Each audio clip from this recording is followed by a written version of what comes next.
Welcome in, everybody, to another MLS Monday by Scarves and Spikes. Both Tommy and I are coming in hot. I just got back literally moments ago from Orlando dealing with all that.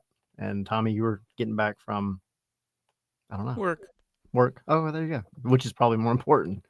Eh. Um, so we've obviously got a lot. Wait, hold Huh? on. That MLS music before this whole thing starts is like it's got like the real bass and then turns into the rock. It's a little too much for a Monday. I need something just like smooth jazz to get me through Monday. I mean, or is it just what you need to make it through Monday because Mondays suck? At 7 o'clock at night, I don't need to be amped up that much. I'm Ah, ready for bed. it's what gets you through the rest of the week, man. I guess, right? um, yeah, so we got a lot to talk about. We'll be joined by Edgar, good friend from News Across the Galaxy, because the Galaxy laid the smackdown on Minnesota last night. Obviously, we will talk Atlanta United. We'll dive into that first. And we have a couple other games to talk about. And of course, Vancouver with their news of the day. So, but first, before we do any of that, y'all make sure you go check out scarvesandspikes.com. Go hop on there. You can sign up on the website, put your email in, get all of our articles delivered straight to your inbox as soon as they pop out. And there's going to be tons of Atlanta United news coming out here in the next days, weeks, and months of the off season. Now that we're officially in Atlanta United's off season, so go sign up over on scarvesandspikes.com. Go join the Patreon, patreon.com/scarves and spikes. Get on our Discord. Come have fun with us. We'll be doing definitely a lot more in the off season too, because we'll have a little bit more time than we've had to bring you guys some of the content. Maybe me and Tommy will play FIFA again and do some crazy stuff. Who knows? We'll figure it out. And go get some stuff on the store. We got lots of cool merchandise on there. Get some shirts, hoodies, beer glasses, coffee mugs, etc. So, with that being said, Tommy, are you recovered from yesterday? It's over. It's sad that it's over, right? Yeah. I you knew that there was a very good chance this was going to happen at some point, right? That the dream was going to be there. It was just you didn't want it to be against Orlando, right?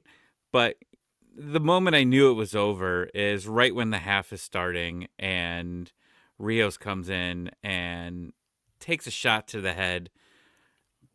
Like just ridiculous. If anyone's seen Mighty Ducks 2, like in like they finally bring in the girl goalie and then she just goes and knocks two guys out within like the first 5 seconds of it. Like it felt like that. It was like, okay, like what are the odds that your only backup that you really have at that position gets hurt, seconds in, right? And it's like, oh, come on. Like this is ridiculous. And it's hard to recover from that, right? Like it is. I mean, just it's terrible bad luck. I mean, you only lost this game 1-0, right? Unfortunately, you didn't have a lot of great opportunities, right? I mean, there just didn't feel like it. I mean, there was quite a few opportunities that we stopped, right, from creating chances, and I mean, the ball almost went in, minutes in when it hit the side, right, the side and the post, and you're like, oh, okay, all right, we're still in it. We got this. And unfortunately, one goal, and that's it. And you go home, and Here we are. yeah, here we are. And like you said about this off season, it's time. It's time to start getting things together, right? We've had this list, and we'll talk, quickly about this game, and it's not because it's there wasn't too much to talk about, but there's more to talk about to what's coming up, right? Like I think that this short window, if it's anything, right, is it got the fan base rejuvenated, right? Like now all of a sudden they're like, okay, this is what it was like to have some big wins, right? And now let's hopefully we can sustain this through an entire season. But you need quite a few things. You need a technical director. You need a new manager, because we'll get there, but it's definitely not Rob at this point. I mean, I'm pretty sure that it's not going to be, and we'll get through to that comment here in a few. But you've got all these things that are happening. You need DPs, right? You need two DP players, which still, I mean, bravo to Atlanta United, right? Like you got this far with one true designated player. Yeah. That is pretty impressive.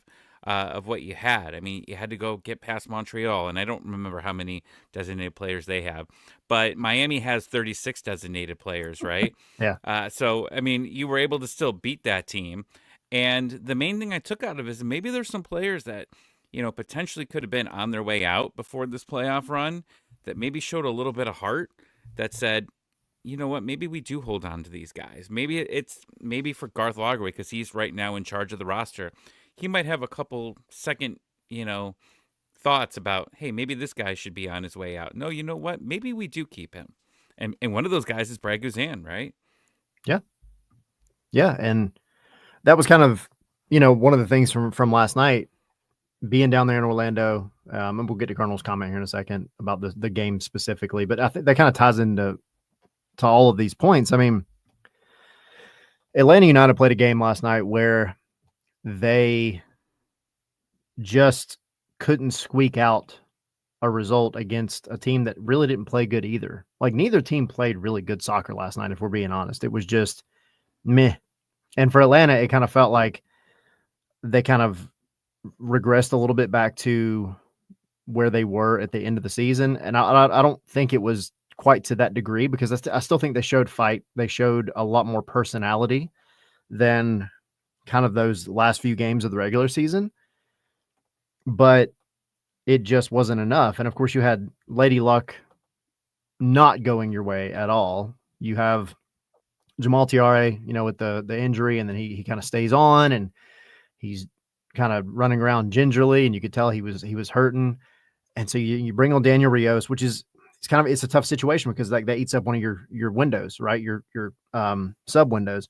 So then, like you said, I was watching the moment the ref blew the whistle. They take the kick. It hadn't hit the clock in the stadium had not hit 45:01 yet, and Daniel Rios is laying on the ground concussed. That's how quickly it happened. Like, and that's just terrible luck. Like, what else can you say? And so then we get to the press conference after, and there's things to talk about the game for sure, but the season's done. The season is done at this point. Like, what happened on November 24th, 2024 isn't going to have a whole lot of sway on what the team looks like in February of 2025. I want to know what everybody's thinking in the future. I want to know kind of what the next step is. And it would be different if this were a team that you could say, well, there's reasonably going to be good, I guess minimal turnover. That's not the case with this team. This team is going to go through a lot of changes in the offseason. That locker room is going to look entirely different come February. So for Brad, he gets asked, what do you want to do? Are you going to stay? Do you know if you're going to stay? Like, what's up with that? He says, I want to keep playing, and I want to keep playing for Atlanta United. Obviously, we know Dax is gone, and round of applause to the man for capping off a legendary MLS career. I'm so happy for him. I wish the end had gone better, right? But if we're being honest, like, everybody thought his career was going to be over a month ago, and Atlanta season was going to be over a month ago. So now it's just time to look to the future. You can sit there and look back at this game last night, and to Colonel's point a moment ago, didn't have a lot of great opportunities, 0 shots on goal. I mean, they were toothless, quite literally the definition of toothless. You just weren't putting shots on goal. The crosses that were coming in, Rob kind of mentioned this, they were very bad. They were not typical. They just weren't finding anybody. They were typically directed right at an Orlando player. They just couldn't get going, and it sucks. But this offseason, well, no, let me take a step back. This playoff run is and has been what has given fans that thing that I've talked about since the summer to hold on to. It wasn't a new signing necessarily. It wasn't a new coach. I think Rob has performed more than admirably. It wasn't a new technical director. It was this team showing out loud that they care about the crest that they wear over their chest. That was a big deal. And that's all you got to do. Sometimes the fans just want to see that you care. And I think the playoff run showed that they care. Whether they were good, quote unquote, good or not, it is what it is. They showed that they can do the job. Yeah. I mean, what else is to say about this? You just ran out of gas and you ran out of momentum too, right? Like we've talked about this all season. Every time this team gets a little bit momentum, there's an international break. Damn it! Yep. Every single time there's a break, and that's frustrating. But I mean, without Brooks, it was going to be continue to be rough, right? And then you're out two DP player or two strikers, and that's obviously an issue as well. I was a little shocked that Silva didn't come in a little bit earlier, Yeah. right? I don't know why they didn't put him in because really you're lacking any scoring there. Marinchuk, can do a little bit there, but unfortunately, you just didn't have anyone, and I don't know. I'm ready. Like I'm just. It happened. Great. We got here, but now it's time to talk about next year, right? Yeah. And minutes after the game, I don't know if it's minutes. I don't remember the exact time. Pretty I close. saw Zilf posted this, and I'd like to share the picture here, but this is from Mr. Chris Henderson, uh, basically thanking Miami. And I heard he like already posted like a thank you a little while ago. Maybe it was 2 weeks ago, but on Yeah. his Instagram, so many memories since day one together, and tags Inter Miami on it. A little bit of a coincidence, right? Just a little bit, maybe. A little bit of a coincidence. When do we announce him? That's the question. I tweeted Atlanta United's admin. I'm very offended that he didn't get back to me. I was waiting patiently. I gave him the 3 hour rule to get back to me on to announce it. But like we got to start moving here, right? We got to start moving because it's November 25th. We thought the season was going to be over in October, right? So we basically gave ourselves an entire extra month. But your laundry list is very long, right? It's very long, and it's going to start Wednesday, right? They got to make the end of the year roster decisions, right? Yep. So that's step one, By I and think then we 1 continue. p.m., I believe. Yeah. So if if you don't want to, just in case you're not happy with this and you want to blame Henderson for anything, you can announce him Thursday, I guess, so that you don't have to blame him if anyone's there, if anybody's gone that you wanted. But yeah, I mean, it's a whole month later, right? Because like we were talking about this, like, man, we might have a manager, a technical director, we might have all of this like mid-November, right? And then we could start, moving forward with everything. Well, that's not what happened. We have an extra 25ish days of these playoff run, and now it's you got a short window, right? Because I think everyone like it always comes up on me every year, but like because you get busy with the holidays, right? And as soon as New Year's happens, then you start hearing, okay, players are reporting, right? Yep. Players are reporting for Yep. preseason. That's like January 5th, January 6th, somewhere around there. You start hearing about the players coming back. That's like 40 days away. Yeah. That's crazy, right? This is so get on it, right? And then when you have a new manager, likely, and the reason why we keep saying a new manager, and there were a lot of people that were on the Rob Valentino train all season. And again, I said it most of the time is like, it's nothing against Rob at all here, but I just think that they're going to go with more experience, right? And I don't have the quote in front of me at the moment, but Garth Lagerwey was on 92.9 the game earlier last week with Dukes and Bell. And they were basically just saying, when are you hiring Rob? Right? Like he had you beat Miami, which is what a lot of people said, right? You beat Miami, you get the job.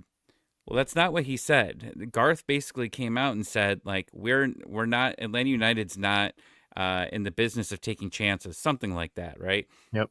And it's not that he doesn't have the experience; they're just, or that he doesn't not have traits that they're looking for, but they're looking for someone with more experience, right? They don't want another Gonzalo Pineda situation, right?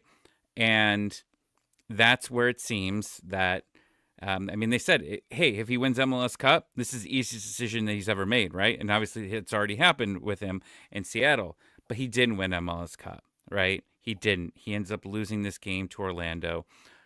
obviously he's got a cool resume, right, of what he did.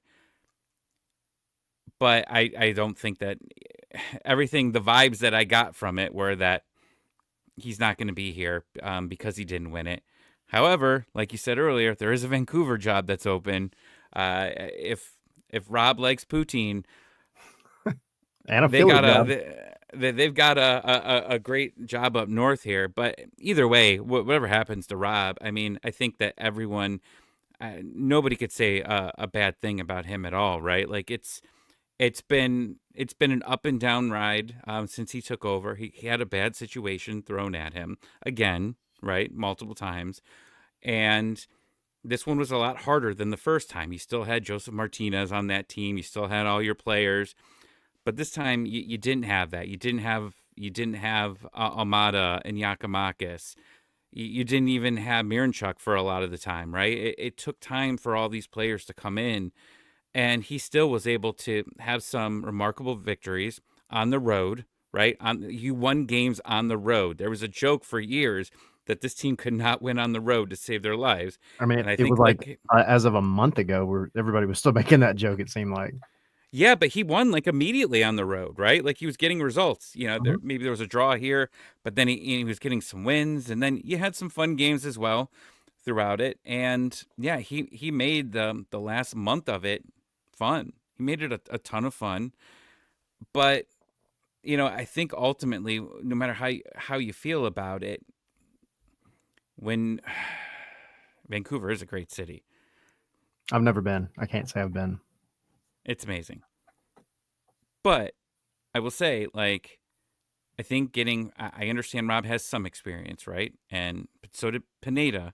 Pineda had, some experience also as an assistant coming into here. If this fails, right, and you're just back to square one, like, you don't sign this guy here for 1 year, right? Garth is trying to do something consistent, right?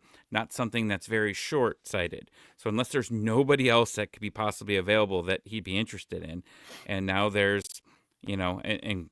obviously Curtin becomes available. I know that some people are already cringing and hitting X right now because they don't want to hear about Jim Curtin. Don't hit X. Just stay with us for a couple minutes. We got other stuff to talk about.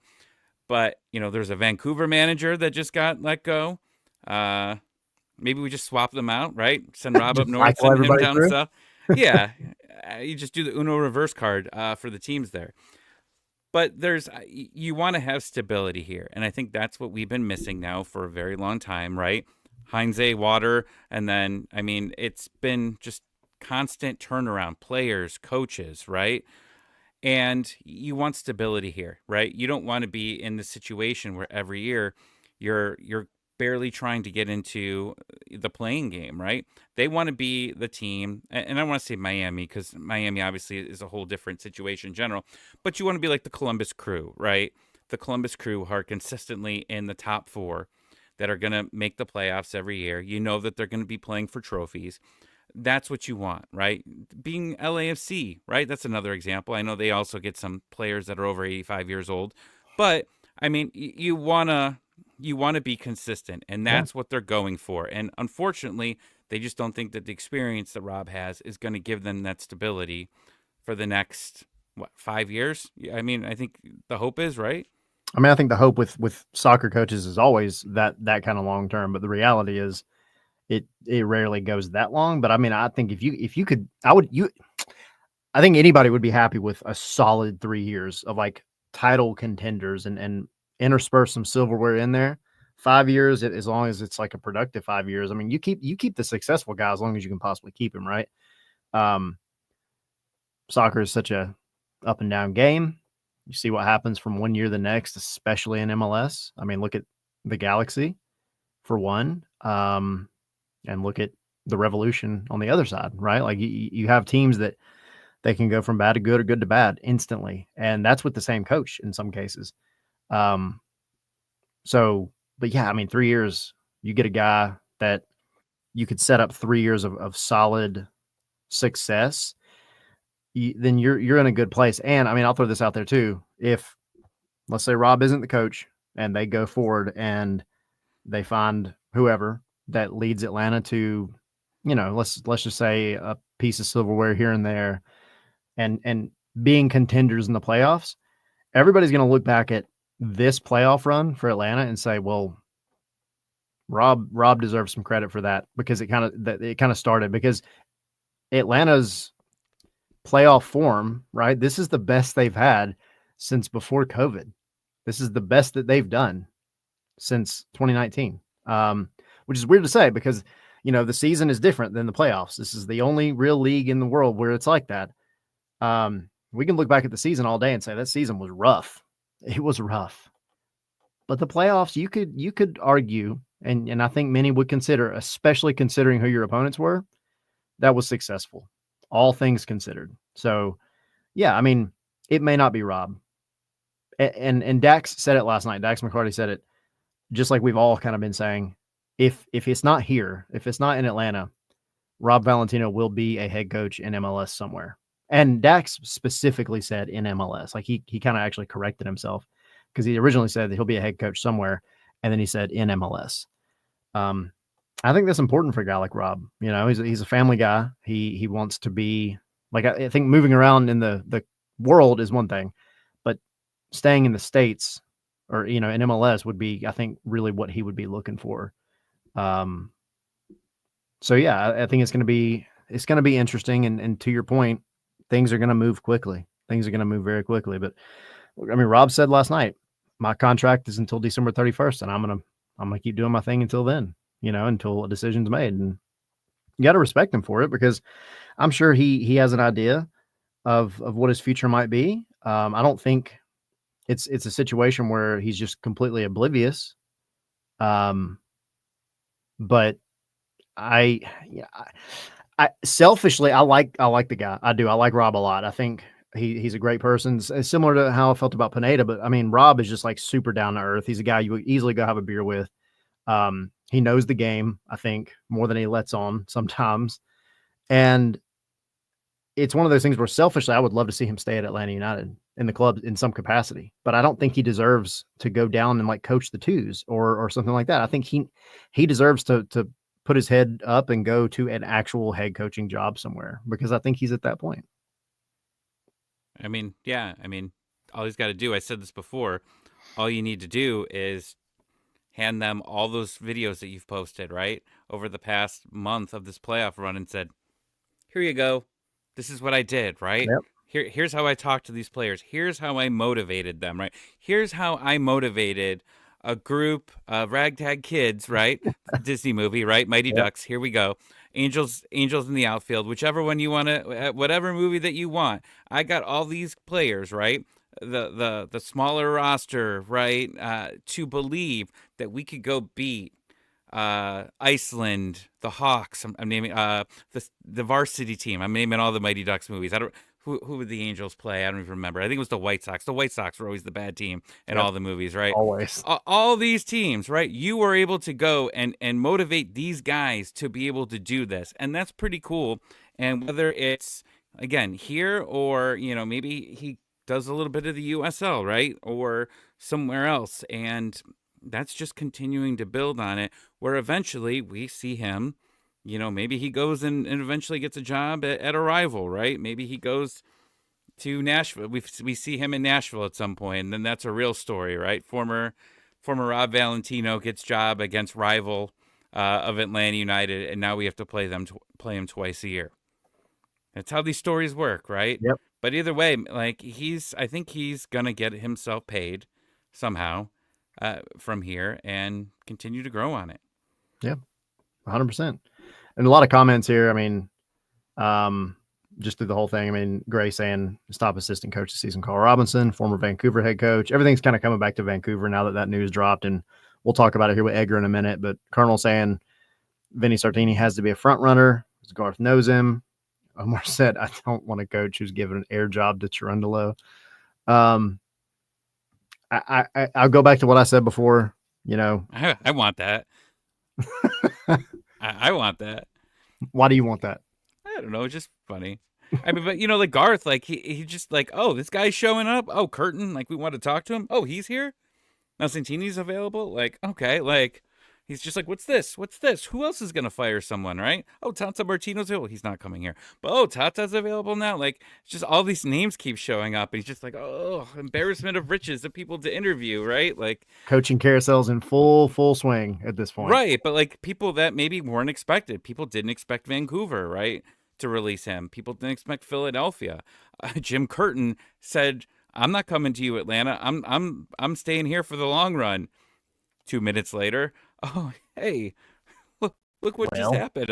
I'm a free agent. Let's have a conversation. Like, these are just like things that are happening. So I mean, it gives Garth an opportunity, more choices here. But man, Garth, look, all I'm gonna say is, because I know you watch the show every Monday and Wednesday for us. So I'm gonna say, Garth, watching this, like, it better be the right decision, because when we start seeing the people tweeting Valentino in, right, or we want Valentino, and trust me, it happens. When Joseph left, every single time Joseph Martinez scored a goal after he had left Atlanta, guarantee it was on everyone's feed at least 35 times. So, minimum. I'm not saying that Atlanta fans can be a little upset about things that don't go their way, but you better find the right guy, because if not, you know what happens. At least if Vinny Sartini comes here, you're going to get some good quotes from him. At least you got that going for you. Like his opening press conference could be a gold mine that would carry us all the way through his entire time here. The fact that this man said God can be a Timbers fan, but God doesn't exist for me. Look, That's sweet. that was cold. That was cold. But now he's unemployed, so whatever. Bruno said, "Let's go, Rob, forever." Look, Bruno, I like it. But I understand both sides of this. It would be a totally different story had the regular season gone much better. I think it would be a done deal. I really do. And I know Tommy's disagreed with me. But it is hard because the playoffs are a totally different beast in every way than the regular season. And you have to have consistency in both. You need to be good in both. He'll end up somewhere. He'll be the head coach somewhere. I have no doubt in my mind. So, yes. We love your We do. All right. Well, come February, it's gonna be freaking really funny when all the receipts come back and he's head coach, and we're 5-0-0 to start the season. But all right, forgive us, Rob. Yeah, please. I'm so sorry. See, we have the soundbite just saying forgive us. Yes, just take it in context, put the whole thing together, not the one part where you didn't hear us say that. Gray had a good question, and we'll get Edgar in. Could anyone have been consistent with this group this season? I don't think so. Not in that short of a time frame, right? Either. Like, nobody, like, if Rob had any like specifics that he wanted to put in there long term, I don't think he really had the time, right? Because when he came in, it was like midweek games nonstop. Like, I think when he came in, it was like what, 8 straight like games, like through, it was like there was a midweek game every week for like 3 weeks. Yeah, you came in hot. Right, because it was he also he was the Open Cup, right? He was also involved in some of the Open Cup games, I believe, too. Yep. So he had Open Cup, and then basically when they had the break was like Leagues Cup. When they had the Leagues Cup break, that was when he had an opportunity to really be able to work with the team and make some changes here. So it was rough on him, right? It would have been rough on anybody, right? It probably would have been worse if you would have brought in someone completely, out of the organization to be able to change things. At least Rob was able to keep a little consistency with this team together, right? And then obviously work with Brad Guzan too. I think we need to just give a little bit of credit here real quick to Brad Guzan, because you watching these videos, he's a leader, right? And whether he becomes a manager someday on his own, or he, I've said it for the past couple of years, like, if he's your keeper coach, right? Eventually, if he wants to keep working all the time, like, but that guy, I think with him, any guy that didn't have hair on the team, right? So Rob and Brad, right? They rubbed their heads together, and that's how you create the leadership that got them to where we were yesterday, right? So I'm happy with what those two, I think, were able to do, because I think if we don't bring up Brad in the situation, I don't think that we're giving him the right credit for it. Yeah. And Rob, I mean, I'm sorry, Brad gave Rob a lot of credit, and the whole coaching staff, not just Rob. Last night, he said, and this is to me, it's very telling about what Rob did to this team. He said near the end of the season, when things were not going well, the coaching staff never gave up on this team. Not one time did they ever even imply that they were throwing in the towel. And then he said, had they done that, he said, I don't think the players would have been able to pull themselves back out of kind of that funk. So full credit to Rob and the coaching staff, the entire coaching staff for getting them where they needed to be. And then I asked Rob last night, because we all know, like, especially the last game of the season, last game of, the playoffs, that might be the last time you talk to some of these people. We knew it was going to be the last time we talked to Dax, possibly Brad, possibly Rob. And I said, just, you've been a massive part of a lot of historical moments in Atlanta United's history. The very obvious being beating Miami and Messi in the playoffs, beating Montreal, like this entire Cinderella playoff run that you had, Montreal with Joseph squeaking in on decision day, like all that is historical in the club's very young history. But then, he was here for MLS Cup, right? He was here for Open Cup and Campeones Cup and the dark ages of 2020 and going into 2021. I mean, he's been a part of this club in more ways than just what we have recently seen. And I just was like, what's kind of your message to the fans? And he smiled and he said, first of all, we have the best fans in the league by far, but he said, I just want to keep bringing joy to this fan base in the same way that we did back in the first 3 years. So the dude is Atlanta through and through, and I think that might be kind of what makes it pretty tough because he's attached here. And if he does go somewhere, I mean, obviously we wish him the best of luck, but that is the nature of soccer. That is the nature of especially transitioning to a head coaching role. But the dude will always hold a massive place in Atlanta United and the club in general, right there with Joseph, right there with Brad, right there with Tata. So anyway, kudos to him though. He did a great job with a crap show and made the absolute best out of it. So with all that being said, Edgar has been hanging out for a minute. We'll bring in Edgar. Who's Edgar? I don't know. Who is Edgar? Who is this guy? Hey, what's up, guys? How you doing? What's going on, buddy? My voice is completely gone. I bet. Yeah, it's a good thing, right? Lots of screaming for y'all yesterday. Yeah, yeah. I mean, somebody asked earlier in the day, which goal had you the most hyped or got the loudest pop, right? And I have to say it's the first one because you literally like the supporters, all the hype music, the hype videos, everybody's pumped up, looking forward to an exciting matchup, and before you can even sit down, there goes Peck, right, and Yeah. scores. And I don't know if you guys have heard me say this before, not just on our show, but also on MLS Batter fans, that uh, there's so much talk about how important Ricky Puig is to this Galaxy team, but I've felt for a while that the MVP of this team has been Gabriel Peck because he's the one, he's the catalyst, he's the fire starter, he's the one who gets things going. And yesterday he did it before anybody even had a chance to, take the first sip of that Coca-Cola as you're sitting down, man. It's like, dude, let me sit. But what a fantastic way to start the game. And then I mean, I don't know. I mean, we could talk more about the game, but thank you so much for having me on. I really appreciate it. Thank you, guys. Always, buddy. I'm glad you're here. Obviously, y'all are in a much more celebratory mood than we are, which is fine. The fact that y'all dropped essentially you dropped a touchdown on Minnesota.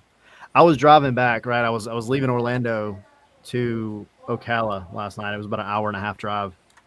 And so I was keeping up the updates on my phone while also doing our spaces. And at one point, Apple TV, the app popped up and said, "Oh, it's a close match. It's 3-2." And I was like, "Oh, okay. This is going to be really interesting." And then like 30 minutes later, my wife calls me and she's like, "Are you paying attention to this Galaxy game?" And I was like, "I'm still driving." She's like, "It's 6-2." I'm like, "What the freaking heck happened, man? What gear did Yeah. they find?" So Just like take us through it real quick. What kind of what happened? Well, I mean, one of the things that we've noticed in these particular playoffs is so many upsets, right? Obviously, the biggest scalp was taking down Miami. Congratulations, kudos to you guys. You had all of MLS cheering for you, man. And before I go on, I just want to say, when I saw the score from Orlando, I mean, I love my buddies in Orlando, but there was a part of me that I was just like, oh, Yeah, damn, I wanted to see how far they could keep that going, yeah, but you know, they tried. you guys did a great job, and it's also kind of sad to see Dex McCarthy go, right? Yeah, Yeah, the guy's been an MLS lifer. He's one of those guys that you love to hate, but you love to have on your team as well, right? He's on your team, yeah. Go, so you shake him up and go get him, boy. He goes, "Rah, rah, rah, rah, rah," right? And news then to you got to leash him up at the end, right? yeah, pull them back. But yeah, it's a good end to his career. I feel like he did such a fantastic job against Miami, and sad that he had to go out on a note like that. But he's definitely made an impact in Atlanta United lore, and he's definitely gonna be remembered as one of those guys that is integral to the history of this league. Hmm. So, as far as the Galaxy, I mean, we saw what was going on in LA, right? And we're like, man, yeah, Columbus went down, Miami went down, Cincinnati went down, and then we saw LAFC go down. And so the all along the everybody's been like, especially the fans. I mean, I don't know about the players, but the fans are like, you got to stay humble, right? Because you got to pay the iron price. Yeah, it's like if from Game of Thrones, right? You can't just go and buy, make things happen, force things to happen. You got to buy the iron price. You got to pay the iron price. You got to earn it. And so you can't take anyone for granted. You can't take Colorado for granted. You can't take Minnesota or Seattle, right? Who's up next? And so somebody tweeted me last night, and this is after the game, right? And they said, so Edgar, what's all this talk about? Fear the loons and beware the loons, and how it's going to be a tight game, a 2-1 game, and you got to be careful for them. And I said exactly. That's exactly what happens when you don't underestimate your opponent because you treat them like a serious threat, and then eventually something happened, and Galaxy was able to overwhelm them. So that's all that was. But going into the game itself, you ask anyone, what's the score going to be? I think the highest anybody said was it's going to be Galaxy 3-1. You nobody had a 6-2 final. I don't Nope. care who it is, right? If somebody's out there who did that, please contact the Nag Boys because we're gonna ask you some lottery numbers. I was gonna say, yeah, go play the lottery, please. Yeah, but yeah, nobody expected that. We didn't expect Galaxy to blow out Colorado either in that fashion. So, especially, I kept telling people like Minnesota is a team that's coming in that they've only given up 3 goals in their last 7 matches, and they're very difficult to break down. And I mentioned the last time that they had lost a road game because they play so well away from Allianz. Last time they lost a game on the road was against LA Galaxy, like way back in like July, I think. And so it was who they lost. Who did they lose to? It was the Galaxy. It's like, oh, okay, well, let's make it happen again. And then to throw a little bit of intrigue into the mix, the referee that was going to be handling this match was the same guy who handled the decision day game in Houston. And so a Ah, lot of Galaxy fans are like, "Oh no, dear God, right? Not this guy." But then I run the people. This is the only game the Galaxy ever lost with this guy. He's officiated 6 games, and all the other 5 were Galaxy victories. So calm down. But yeah, my God, I mean, you guys experienced it. There's something about the atmosphere at a playoff game, especially when you're getting closer and closer to a championship.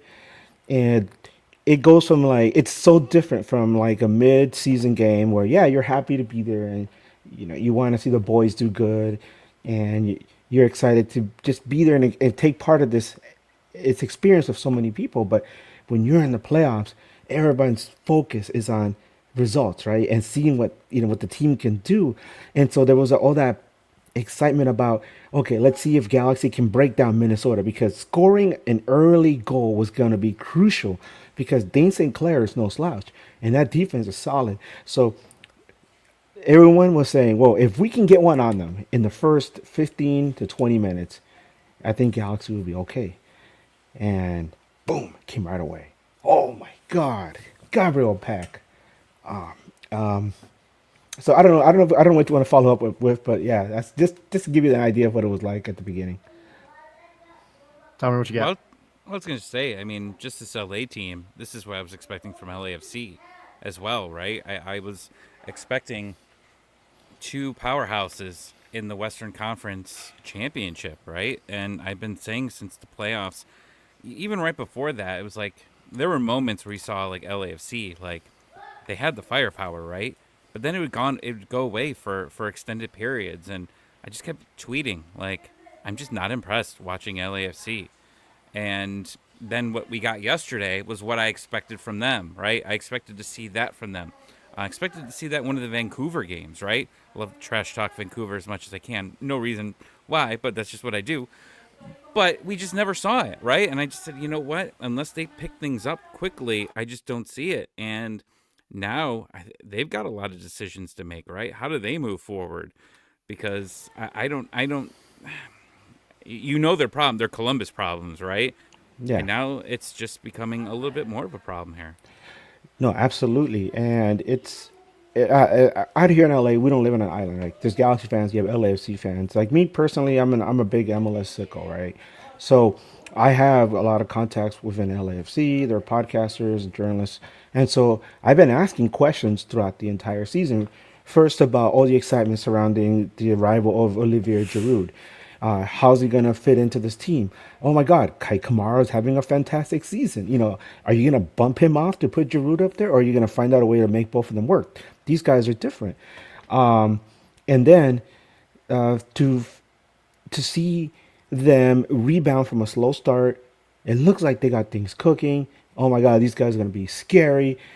And then you hear about how they're gonna bring in Griezmann, and they make it to another final, and they won, right? They won the Open Cup, and so everything seemed to be turning out for them. But then, as the weeks went by, and you start looking at Olivier Giroud, you're like, you know, they still have not found a way to unlock whatever potential they had in him. I mean, the guy is a fantastic player, no doubt, right? You're not gonna look at him and say, what a waste of money. I mean, it's there. It's just for now, it seems like more than anything like wasted potential. But And the team's I just not asked the built to play him though. yeah, that's the thing. I asked the question. I was like, who's at fault here? Is it because Olivier Giroud hasn't found a way to integrate into their system, or because Cherundolo and his coaching staff hasn't found a way to feed him the ball, get the ball to him, so that way you could do something with his scoring prowess? Because he could score like that if he wanted to, if you give him the ball. But they haven't figured it out. Now coming into the playoffs, you expect them to just run roughshod through the playoffs, especially if you listen to their podcasters. I mean, not all of them, but if you listen to their fans and their podcasters, they came in with a lot of bravado, like, yeah, we're gonna come in here, we're gonna stomp everyone, then we're gonna play LA Galaxy, and we're gonna, humble you in our stadium and this and that. And Galaxy fans are like, we're really happy to be where we are, considering we were a year ago, and if we run up against you, we're gonna give you the fight of your life. So we're watching what LAFC is doing, obviously, and then you see them struggle against Vancouver, and you're like, wow, that's weird. Vancouver is not a bad team, but LAFC is supposed to be superior, and Vancouver pushed them to the edge. And then they ran up against Seattle, a team that they had dominated so much that some of the local podcasts for LAFC were saying it was going to be the Seattle mutilation. Wow, those are big And words. I have that receipt. I took a screen cap of that, and I was got like, a wow. receipt, too. I'm just gonna say I called Seattle last week winning this one. Just gonna throw that You, out. you guys saw me post it, right? Posted on our little chat page that the Seattle mutilation. It was. I'm not gonna say which podcast it was, but you guys saw it, right? And so I was like, damn. I was like, I really guys, you're really gonna go out there and do that? I mean, disrespect your opponent? Like, that's bulletin board material. I know, they're not gonna have some like Dangerous. screen cap from a podcast, on their bulletin board, but I'm sure there's talk, right? And Seattle, to be what they got is interesting because for so long at the beginning of the season, especially the first half of the season, we kept hearing like these guys are old. They need to. It's time for a rebuild. Jordan Morris is on his last legs. Jordan Fry should step down. They should start bringing in younger guys. Yeah, these guys are going nowhere, and so that was the chatter. And then they picked up steam in the middle of the season, and then Seattle does what Seattle does, and they get into the playoffs. And my God, these guys, they know how to be in tournaments. They won CONCACAF not that long ago. So they're in there, they're healthy, and they're chugging along. Now, the one glimmer of hope that I see, like the one first crack that I see as far as Galaxy and them is concerned, if I'm jumping too far ahead, let me know, is the fact that Seattle and LAFC went to extra time in that last game. And by the end, the Seattle players looked absolutely gassed. Yeah.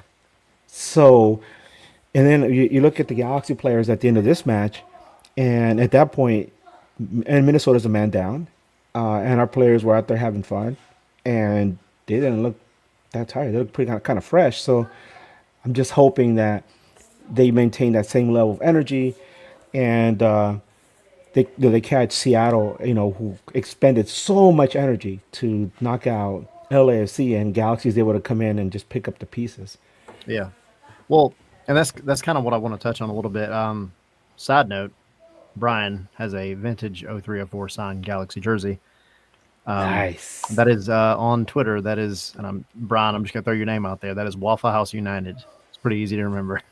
I love that. So you might hit him up. Y'all do your thing. String Bean saying, well, Bruno said Rob's going to do great when he becomes the LAFC head. I'm here sorry. for it. Oh, you're good. My dad doesn't like LAFC. Who hurt you guys? Yeah, I know. It's just like every time LAFC gets mentioned, he's like, let's go. I want alert. Dude hates LAFC. But no, String Bean said, and this is kind of where I was going with it. I really don't see any team left having a chance versus LA. This is now, especially the Galaxy's playoffs to lose. Yeah, and that's what you're crazy. That kind of scares me, dude. To be honest, it's a huge disappointment. It's a huge disappointment if they don't. Well, it is, right? You just I don't see the teams matching up with LA. Like, I know good defenses win it, but what you said, right? Seattle obviously beat up, right? They're exhausted, and the East. I mean, yeah, you could say Orlando. I just don't. I don't see Orlando. I mean, against Atlanta United, a beat up Atlanta United, they didn't look fantastic, and I mean maybe the Red Bulls. But you get to host it as well. I mean, I understand what you're saying, right? About that you get nervous because now you're the favorites. That's why I've been great throughout this entire playoffs. I'm like, I mean, we're just we're not even supposed to be here today, and now we're continuing to go. But like, I mean, right now, I mean, you guys have to be a significant favorite on there, and I don't think it's even close. Yeah, and I mean, like I keep bringing it up, but look at how we are from a year ago, where a year ago it was obvious that this team needed to rebuild. Will Kuntz had come in as the new general manager, and there were some pieces in place already. And one of the biggest things that this team had struggled with for so long was depth. They had fantastic players come in and come out, like Zlatan and Chicharito, but there wasn't a lot of depth there. Somebody got hurt, and the roster was paper thin, and next thing you know, that they're suffering, or they would get this big name player, and then they wouldn't put the pieces necessary to make sure that the team as a whole would be successful. But little by little, piece by piece, and in some cases very loudly, Galaxy has assembled a very strong team. And it's something I mentioned last night on our show, and I've been mentioning, especially in the second half of the season, is that this is a rebuilding year, and the team is way ahead of the curve. Like, I think I mentioned it to you guys as well, right? The team is way ahead of the curve. So I know Eddie, one of our NAG boys, said if seeing how far Galaxy got at this point, he would be content if this was the end of the road against Seattle. And then I hear you guys saying, no, it would be a disappointment. And yeah, you're stuck at that point where you're like, we're happy to be this, to have a team that's this entertaining, have such a great attitude and great identity to get this far. and now you can start to really entertain ideas of a championship. And then you look back and you're like, look at how far we came, and we're happy to be here, but now we can actually go and do something and win something. But you can't take for granted what you have, and you got to look at what's in front of you. Directly in front of you is a Seattle team that has been kind of a bogey team to LA Galaxy, and Brian Schmetzer has always had Greg Vanney in his pocket, even back to the Toronto days when Vanney was there. And but yeah, so that's the one thing that I'm like hesitant to say yeah all the way, because my God, and but this has been the entire Galaxy season, right? It's like at the beginning we looked at the schedule, like the Nag Boys, and we're like, oh, this game is gonna be a draw, this game's gonna be a loss. Okay, they're gonna win that one. That's a loss. That's a loss. And then they started playing, and then you started seeing how they were playing, and then you started seeing, how these guys were learning to work together, and they started winning games, and they were pulling these good results, and so now at the end of the season, I look back, I'm like, man, our mentality completely changed. Or was that just us after so many years of being so downtrodden that our expectations were so lowered that you're presented with something so nice and you expect the worst? But so there is a part of me that's hesitant to say, yeah, that's it. We're gonna go all the way. This is it. This is our year. And because the other part of me is saying, hold your horses, take care of your business one step at a time. And then when you finally lift that cup, then you could say, we're back. We're back. Can I ask you a question? Sir. So we're obviously we Atlanta United has been in a not great situation for a lot of this year, but I mean, you guys finished I think second worst in the West last season, right? And all of a sudden you come in, you finish as the number two seed, I believe, right? Like, when did you? Was it the off season with pickups? When did you like feel that like you were gonna go from the basement, to the penthouse? Was there a I can moment tell you, that you felt like that was gonna happen? yes, I can tell you exactly where it was and when it was. I was, I went in a travel match. I mean, I went in a away match with LA Galaxy to Vancouver. I love Vancouver. It's a beautiful city, beautiful destination. If you guys ever And get the everybody chance, has said that in this episode. I feel like I have to go visit Vancouver now. it's gorgeous. It's I've just got like to to go. me, it's like the most beautiful like MLS destination, just for everything it has to offer.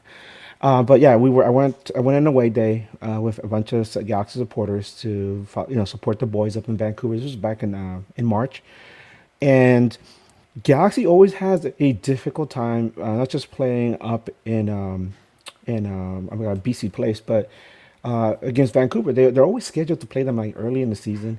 And as far back as I can remember, Galaxy has always had a difficult time playing there. And so I did not expect a Galaxy to win that match. At best, I expected them to get a draw. And I remember Vancouver at that point was chugging along. They were like either in first place or they were fighting for first. And so I'm sitting there in the stands with a bunch of Galaxy fans. Thank you, Chewy. I'm sitting there with a bunch of Galaxy fans, and we start watching LA Galaxy slowly, methodically start to take apart Vancouver, and at the end, completely silence that crowd, 3-1. And I'm sitting there and I'm thinking to myself, oh my God, there's something happening here. This is good. This is so good. And I felt like this overwhelming sense of excitement that I carried throughout the entire night. A friend of mine who lives there, he's like, let's go out clubbing with my buddies. So he threw his buddies. They met up and they took me from club to club all over downtown Vancouver till like 3 in the morning. And along the way at the all these different clubs, I was meeting all the locals. And mind you, this is me right after the match. I'm still wearing my Galaxy, kit and my cap and my Hostile little territory, sweater, man. right? And all the Vancouver fans I was running into were they're very nice. They were like, hey, yeah, you're cool. I ran into one guy who actually threatened to fight me, but you know, I was like, nah, I don't want anything. I'm having a good time. But in that same bar, there were a couple girls who had gone to the match, and they were like, can we take a photo with you? I'm like, what? And they're like, yeah, you're a Galaxy fan. Like, yeah. Well, we went to the game and we cheered for you guys. And I was like, oh, okay, thank you. And I was like, where are you guys from? I was like, well, I'm from DC. And everyone's like, I'm from Texas. I was like, oh, okay. So that was nice. But to top it off, though, I remember I went to at the last bar we were at. All of a sudden, some guy approached me and he's like, are you from LA? I'm like, well, yeah. He's like, well, I'm an LAFC fan. I was like, dun dun dun. Oh my god, right? How's the dog didn't start barking? Come out of nowhere. Right. But then he started saying, hey, you guys have an amazing player in Ricky Puig. He's like, I was at that match. He was like, what a gem of a player. He was like, you guys have an amazing centerpiece there that so many teams wish they had. And his words still echo with me to this day, to the point where last night on our show I was saying how we have had Ricky Puig all this time. And yes, we have all these other fantastic players, but how spoiled are we that we're able to complain about him, right, publicly, and nitpick at his game, and everyone else is like, "Damn, we wish we had a guy like that." But yeah, that was at that point that night, I was thinking to myself, "Yeah, there's something special happening here," So, and it So just went out from there. so I'll say this before we jump into the other games and the news and stuff, but um, there was once a team that had the conference championship, the points in the bag, all the way up until decision day, and ended up blowing it on decision day and giving up not only uh, being first in the conference, but also blowing the supporter shield in this case. That then went on to win MLS Cup, and that was Atlanta United in 2018. So there are some similarities. I will be cheering for the Galaxy because I can't in good conscience cheer for Orlando. The only viable reason to cheer for Orlando, and no Atlanta fans, I'm not saying to go cheer for Orlando. The only viable reason would You can get off be the show. Me and Edgar will shut up. will run it Let me going make my forward. point. The only viable reason is so that for like the third playoff series years in a row, Atlanta would end up losing to the who ended up being the champs. It's Columbus last year. It was City a couple of years ago. But I'm not cheering for Orlando. So no, the Galaxy is the better team by far. The Galaxy is. I've said it with you on here. I've said it for months now. The Galaxy is the most well-rounded team in the league. I think the only one that was going to compete potentially with y'all was going to be Columbus, and they just freaking fell apart. It is what it is. It's MLS, but um, no, yeah, y'all are the favorites, and I hope y'all lean into it. Y'all have the personalities there that can go on social media and also lean into it. Y'all are going to be fine. Um, we'll see. I want to I want to put some things into perspective real quick because last night somebody brought up on our show how LA Galaxy actually set a record for the most goals scored in the playoffs, right? And the old record was 15 goals, and that was across 7 matches. Galaxy has now scored. I'm sorry, it was 14 goals across that match, and the Galaxy has now scored 15 goals across 3 matches. And it reminded me of the 1998 LA Galaxy team. That season, Galaxy scored 85 goals. They they beat teams like they were slaughtering teams left and right in the regular season. They beat Tampa Bay 5-1. They beat Colorado 7-4. They beat Dallas 8-1, which is the biggest blowout in the MLS history. They beat New England 5-1 in June, and then beat them 5-1 in August later that season. Then they destroyed Dallas 6-1 in the first leg of the 1998 quarterfinals. And then they beat them 3-2 in the second one. But eventually they ran into Chicago and Bob Bradley, and they were very defensive minded. They shut you down completely on defense and beat you on set pieces. And so I remember that team was so exciting, and Galaxy was never able to really replicate that as the years went on. But to see what they've been doing in the playoffs, oh my God! I mean, it's one thing to do it in the regular season. Now you're doing this in the playoffs. The playoffs. I Yeah. mean, Colorado. I know Colorado was hurting, but nobody expected to blow them out. Minnesota comes in with that strong defense. Nobody expected Galaxy to blow them out either. So, like, how much longer can they keep it going? But I see Bruno Cubas asked did they beat Messi? No, they didn't beat Messi because the referee that day is like, DJs on the side, and he called a phantom foul against LA Galaxy late in the game, which let Miami come back and tie the match. Galaxy had that game in the bag. Just want to let you know. The question is, has Messi ever beaten Galaxy? I think not. So there you go. This is true. All of that is true. All but look, you're for the next 5+ years. Anytime you come on this show, there is always going to be. But at least we beat Messi in the playoffs. We're always going to have that in the back Yes. pocket. We're going to use it. I don't care what anybody says. Hell yeah. So, all right. So, I guess since Bruno brought up Messi, and it was one of the things I kind of want to talk about. Tata Martino out. Javier Mascherano coming in. What are your initial thoughts about that whole thing and about Javier as the coach? I guess it kind of makes sense that Tata left. I felt like it was such a high profile, high pressure position because it's nothing at all like what happened with Atlanta, right? And Atlanta, Atlanta comes in as newcomers, and yeah, they have a good team, and they go on and win the cup, and everyone expects that Atlanta team to go on and win more championships or challenge for more championships, and obviously it didn't turn out that way. Then he comes back with Miami, right? Yeah, he knows the Barcelona system and all that. You got all the Barcelona guys, but this is a completely different situation. There's not just a microscope on it. There's like an electron microscope on this guy. Where like if this guy even flinches, it's like, oh, why is he doing that, right?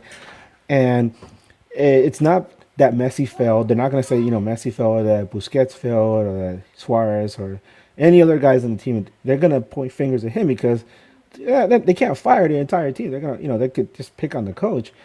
And I didn't feel like they're gonna fire Tata for anything. I felt like yeah, this was quite a debacle at the end there, right, for them after so much hype, and especially because MLS kind of latched onto them like a tick and tried to suck out as much as they could out of it, to the point, right, where I felt like Tata was like, you know what, I signed up to manage this team, but I didn't sign up for all the other stuff. And this is us speaking on the outside, right? Who knows what kind of stuff Tata was hearing, not just uh, from journalists down there, from rabid Argentina fans, right? That they're very, very passionate. I mean, that's one way to say it in a very soft-spoken way. Yeah, just a little bit. And if they get upset, they're gonna aim their vitriol at him. Maybe something was said. Maybe it was a sequence of events. Maybe it was just a trickle effect. But it eventually got to the point where Tata said, "I've had enough. I'm gonna go and live my life with my family. My life is too precious to, with to be under all this pressure. Let somebody else handle it. I came here. I did my job." And he left that team in a better situation than it was before. I feel Yeah, yeah, and I it's think just what you want to do in life. yeah, and the fact that he's kind of said over and over again about he's going to go back to Rosario and take his time there, and then maybe give it a year or whatever, and then he'll see what's happening. To me, it just kind of sounds like there's something going on with family, maybe that he just needs to be back home. And there's absolutely like that's the most important thing at the end of the day, and it does all kind of tie into the fact that I think it made it easy because he had his 2 years, right? He came in, he got to coach the best regular season MLS team in MLS history that couldn't beat Atlanta United. Um, and it is what it is, but I mean, I wish him the best of luck. I just don't think that Javier Mascherano is the right guy. I just don't like that. To me, that is a Messi making the decision to bring in another one of his buddies, and Messi is going to be a player coach, is what it sounds like to me. I just think Javier Mascherano just retired in 2020.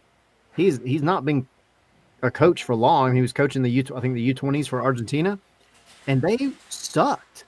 They sucked for the amount of talent that they have. They were not good.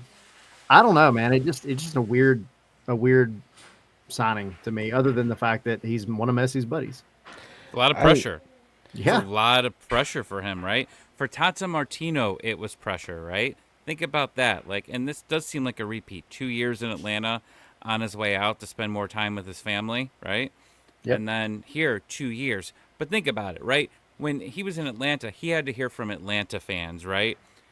When you're coaching Miami, and let's remember here, this team was terrible. Miami was terrible in their little preseason tour, right? People were already asking for Tata out in February, right? Like early February. People like because you're overacting, right? And I'm sorry, Argentina fans, like we've learned, right? We've had quite a few Argentina players that we've got to watch, right? Their fans are insane, and now you've got to deal with Miami fans, and then you've got to deal with Messi fans. And I think Miami fans are in its own world, and I think if it's just that, you're cool. But when you got to deal with Messi in Argentina, you got to deal with an entire country if you fail, right? And literally. I mean, it's the pressure there and the harassment. And I don't know if he's on social media, but I'm sure that people see it has to take a toll on anyone, anyone in that situation. And he finished with the best regular season record. And people were still complaining about him the entire season. It wasn't like it was just at one point. They've been yelling about him all season, right? That he's not the guy that's going to win us everything. And I don't know. I've always hated the harassment of managers and players on social media. But like for him, I hope that, he's a little older, so he'd never spend any time with it. But hopefully he didn't see any of that stuff. Yeah, and it's quite a contrast if you want to make that comparison to what happened with LA Galaxy when we got David Beckham. Obviously, Ruud Gullit was not the man, right? And then in steps in Bruce Arena, a a guy who I've got to meet personally many times, and I've been on impressors with him, and he's as tough as they come. Jersey boy, my God, this guy is tough, tough as the tar on them roads, man. And he's the kind of guy that handled those scrutiny and the pressure of having so much attention on a David Beckham LA Galaxy. And yeah, granted, it didn't happen right away, but he turned that franchise around and made them a dynasty. And but I just don't see. I don't know if Tata has that kind of personality. Didn't strike me like that. But also, you got to also remember that there wasn't the amount of social media attention on David. I mean, I'm on the Beckham's Galaxy and Bruce Arena back then that you have now. Where like now, back then, social media was a tool to converse. Sorry, but nowadays, it's like for people, it's their lifestyle and they live on social media. So if they have something to say, they're gonna say it very loudly, and we see how that herd mentality works, right?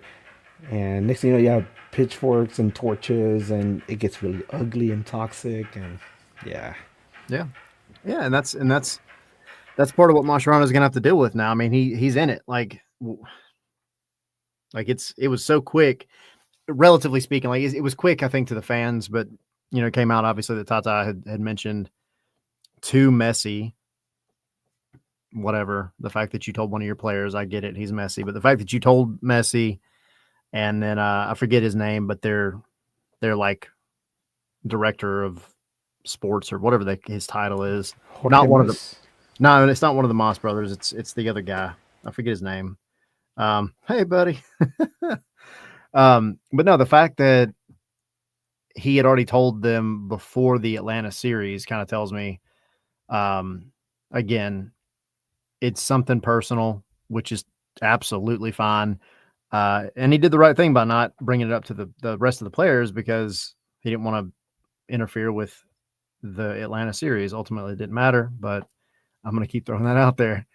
But no, I mean, it's just and now, yeah, the weight of the world is on Javier Mascherano for him to come in and look. He could come in and Messi, Messi's going to be running the show. Period. Absolutely. Period. And he might reap all the benefits of it. Who knows? But Do, it do you be what guys it be. feel? Do you guys feel that maybe because Mascherano isn't like some high profile manager, that there's going to be less pressure on him and less expectations on him than somebody like, I don't know. I can't think of a big name that would come to coach Javi. Miami. What's that? That was one. Javi was a name that was getting thrown around. Yeah, I Uh, mean, what do you guys think? Do you think that maybe there'd be less pressure on him because of that, less expectations? Well, maybe not on him, but I think the ownership it's actually upping it with ownership and management, right? Because now you've gone and taken a coach that doesn't have a lot of experience, right? Tata had all the experience. Now I got a guy come in doesn't have hardly any, and if they fail, right? And what's a failure? I think a failure is at least two trophies, right? I mean, you got to say that, right? Because I think the goal was all the trophies, right? They were going to be Thanos and collect them all and try to win it, but they weren't able to, right? And that's that's where you start saying, okay, well now management can have a question, and there's always scapegoats, right? If this was Messi's decision, Messi's not going to take the blame for this, right? If this is a total failure, nobody's going to blame Messi. The fans are going to be pretty smart, but ownership is going to blame whoever's in charge of why that didn't work out here. I forget the name of the Lakers coach right now. You'll know it, Edgar. Who's the coach of the Lakers? I'm a Clippers fan. Oh, well, I I forget his don't name. The care. podcaster. JJ Redick, a former Yeah, Clipper. JJ Redick, right? Not much experience, right? But buddies with Yeah. LeBron, and he comes in. It's a very similar situation here, right? And he got the job because of LeBron. This guy got the job because of Messi. Very, very interesting things here to see how both of them fare, with the full season. And if they fail, right, who's going to take the blame here? Should be Messi, but it's not going to be Messi no. or No, LeBron. I'm just wondering how long Mascherano is gonna be there because, yeah, they have failed expectations this year. They didn't get to MLS Cup, at least, or MLS Cup, right? So starts next season. All these legs have another year on them. Messi, Busquets, and his buddies are all a year older. They're gonna be a step slower. And Maybe don't make a what? 30,000-mile preseason. Just throwing that out there. Anyway, carry Yeah, on. yeah. So I'm just wondering, like, what are their expectations for next year? I mean, is it MLS Cup or bust? Because these guys are gonna be older, uh, and Mascherano is. You're not gonna compare Tata with Mascherano, right? No. So I wonder what's going on. I wonder how Miami's gonna figure things out, or if they're gonna somehow, some way, sneak Neymar in there. Because we've been hearing the rumblings about that. Yeah. Who has discovery rights on Neymar? Is it San Right. Diego? Hey, I was know gonna that say San Diego. it wouldn't It's surprise me. Vancouver because everything's coming up Vancouver lately, right? Yeah. There you go. Oh, not really, because Vinny Sartini's gone. Oh my God, Hey, they that's still found a way sorry. to put themselves in the spotlight. I'm just saying. I don't. Did you guys address that already? The whole thing with A little Vinny bit. Sartini? We That kind of made fun of it and joked blows around my about it. mind. Yeah. I'm I'm shocked. I'm shocked. Oh man, I liked him. Why are you shocked? Just out of curiosity. Because I feel like Vancouver's struggled so hard to find an identity and establish themselves as a force, in not just in the Western Conference but in MLS in Yeah. general. And I felt like Vinny Sartini, I was able to make them a team to be reckoned with, a team that you have to take seriously and respect. And the way that they navigated through these playoffs took LAFC to the brink, right? I felt like, wow, this is great. They can build so much around him. Yeah, he's been there for for a few seasons, but so what? You look at Peter, look at how long Peter Vermes has been with Kansas City, right? Yeah. And but I felt like they had something going there, and then that he just left like that. I mean, our good friend Nathan Durek, who covers Vancouver, he didn't know, right? And he's in the press corps. He was like shocked. I texted one of my friends who's a Vancouver fan, and he was like, "What the hell?" He's like, "You're breaking the news to me. I hadn't heard about that. I am shocked." I go, "I have to pull over and read this. I can't believe it." So that's the kind of impact it's had, not just in Vancouver fans, but out here in the West, we get to see Vancouver twice a year at least, and so everybody's just like, "What? What are they doing?" Right? And I don't know if you guys saw that article in the Nutmeg News, right, about Vancouver was getting too good. So Yeah, they let yeah, Sartini they got go, rid of. and yes, it's too good for our expectations. That's the thing. It is weird because like they're a handful. Like for the Eastern Conference folks, there are a handful of teams that a lot of times and this is not meant to be disrespectful, but they just seem irrelevant at times. And Vancouver is one of them, right? And San Jose is another one. And they just they just kind of are there. They're a team for the Eastern Conference people. They're a team that you might play every once in a while. And I'm sure y'all have those same teams, that you look at in the Eastern Conference that are just kind of like there. Um, DC might be one of them, possibly, but no, it was kind of shocking. I mean, I think his lifespan there was about average of what you would kind of expect, 3 years, 3 months. Um, but at the same time, like they've had the most, I feel like, positive press and success they've had in a long time under him. Like I said before, at least you're going to get good quotes out of him. What an interesting like spate of like managers leaving their teams we had recently, right? Yeah, I mean, like somebody said, it's the MLS coach carousel or the MLS musical chairs. Where are these guys gonna end up? Do we see Vinny Sartini coming back to an MLS team? I Maybe think he ends up in Atlanta. he might. Who knows? I mean, I think Jim Curtin goes to St. Louis. Um, I think a lot of fans, when it comes to Jim Curtin, Atlanta fans, when it comes to Jim Curtin, are just immediately like, nope, because of his comments that he made last year about the driver's license. Yeah. Um, but the thing is, all the teams that need coaches right now have they have options. You can't say they don't have options. They have, some pretty decent talent to go with. And we'll see how it plays out. I don't know. One last bit that we haven't talked about. To me, it was probably the most hyped but most boring game out of the four, and that was the Hudson River Derby. I just hate that it was. Ha. I mean, I know the atmosphere was great, but it just didn't live up to what I think I really, really wanted out of it. I was hoping for like a back and forth, like a 3-2 type Yeah. deal or something. It just didn't do that. But well, just real quick, what were your thoughts on the Hudson River Derby? Well, the fans brought it. We saw the pre-match Yeah, coverage of the fans coming in, and we knew how it was going to be like real testy.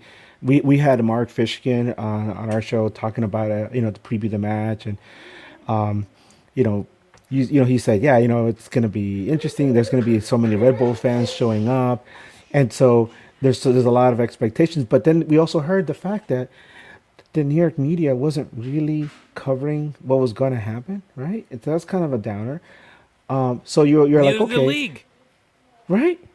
And so we're like, okay, at least you know they can play the game, and they can be a real good, tasty derby match in the playoffs.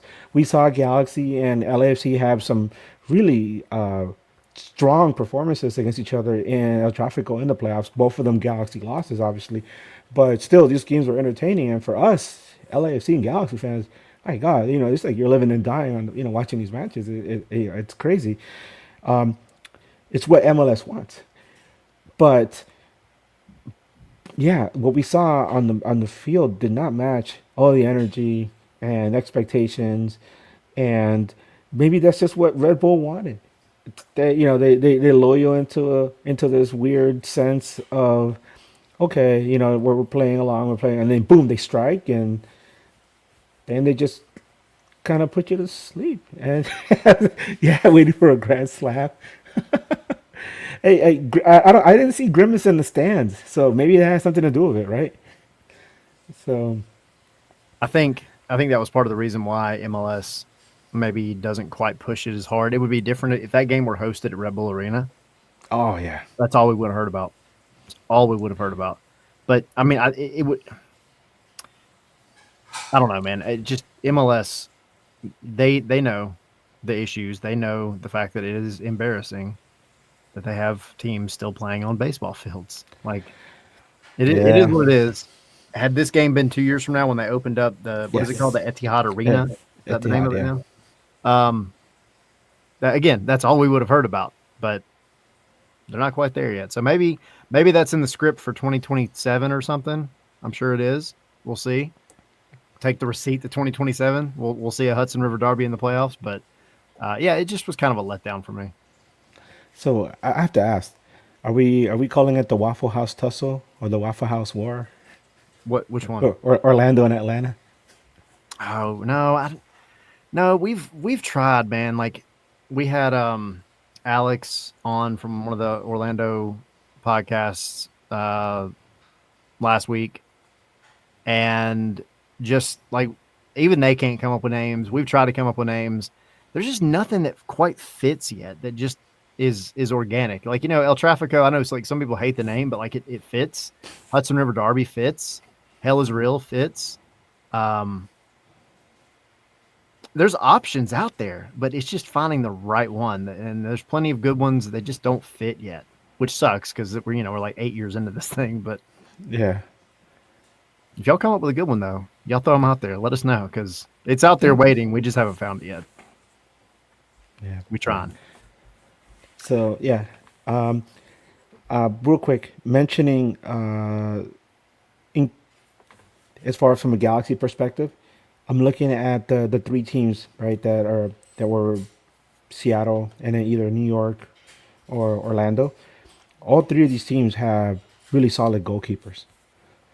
And Galaxy just went through a solid goalkeeper in Dane Sinclair. Obviously, his defense floundered on him, but it always gives me pause when LA Galaxy has to face one of these goalkeepers that at any given match can play out of their mind. Yeah. So looking at Stephen Fry, and this guy was nuts, right, against LAFC. And then you look on the other side, and it's Cayese and Coronel, and both of these guys are like, damn, they're good. They're good. Yeah, So he's dropped off a little bit though. Atlanta just did not test him last night at all, and the thing is he's called up for a reason. Like there's a reason behind it. But I just feel like this year has not been his year. So if it does happen to be LA Galaxy versus Orlando, I think he can be exploited. But Cornell's having like just an absolute stormer of a season, especially in the playoffs. That one would be interesting for sure. yes, sir. The Disney Depot Derby. The Triple Deke. We could go with Disney Mighty Ducks as well. So yeah, we call it the Triple D. There you go. Oh, you would love that, huh? Yeah. All right. Well, we're clearly getting into After Dark territory. After dark. After Dark. So, well, I know for you, it's like the middle of the day. I always have to make everything dirty, Tyler. Jeez. I didn't do that. That was you. I didn't do anything. It's just the Triple Deke. Well, I mean, normally it's you, so I just figured we'd throw the blame back on you. Yeah, don't blame me. I didn't do any of this. Edgar, I know you're a regular on the show at this point, but where can everybody find you and the show? Oh man, thank you guys so much for having me on again. You guys want to follow me not just for Galaxy, but just MLS talk in general because I love MLS and I love the MLS family. And you guys can find me as Edgar Nags on both Twitter and Blue Sky. I'm doing a lot more Blue Sky material now. Also on Instagram, I do post-match interviews, not just with Galaxy fans, but just MLS fans in general. Sometimes I post up photos. So look for that on Instagram as well. Edgar Nags. And I'm from News Across the Galaxy. Nag News on YouTube, Instagram, Twitter. Soon to come on Blue Sky. So thank you guys so much for having me on. I really apprate being on here. News Across Galaxy. Nags. I just got that. Oh my God. Yes. Holy Dun, crap. dun, dun. Whoa. You're like a year late, dude. I don't know. Well, my bad. That's a strong gummy, my friend. There's none in me today. There's none. I mean, if I was on Scars and Spikes, I'd be Edgar Sass, right? Hey, there you go. There you go. That could be your alt profile or your burner account. Yeah. My bad. I get it. No, Yeah. all right, so yeah, y'all go give Edgar and the guys a follow. I really do. We've got a plan. Maybe we can do it in the off season if we could plan out a Hot Ones. Oh shit. That would be fun. That would be fun. Yes. Just get on there and just talk some crap and have some fun. But as always, man, we appreciate you coming on. For everybody else, scarvesandspikes.com. Go like, subscribe, do all the fun stuff. As our friends at the Battered Herons would say, it is free 99. Just go subscribe and check out the website. I always And thought we they will- said $3.99. I was like, where are they coming up with $3.99? And then the other day, while I was actually on gummies, I was like, are they saying free 99? And then it hit me. So this is like the week of knowledge for me. I'm gaining all the knowledge. I'm Clearly, Thanos with knowledge. Tommy is having enlightenment as we speak. It's been a week. I need the holiday break. Now he's dropping mics. The credits are about to roll, and God knows what's about to happen when Hit the music, damn it. Here we Hit the go. music. Oh man, thanks cold again, guys. outro. We appreciate it, Oh, y'all. wait, where's the music? I just thought in honor of your early onset Alzheimer's, we would just do it without music. Oh. Well, that's all I'll remember is the music then. Yeah, much love to Sydney too, man. Yeah. There. Yeah, there we There go. you go. F them all, right? Sydney should clip that because it was much love to Sydney, and then it drops. We're back, and we're not again. Oh, whoa. Good thing it wasn't picking my nose. All right, y'all. Sure. We appreciate it. All right, thank you so much, guys. See Have ya. a good night. See y'all.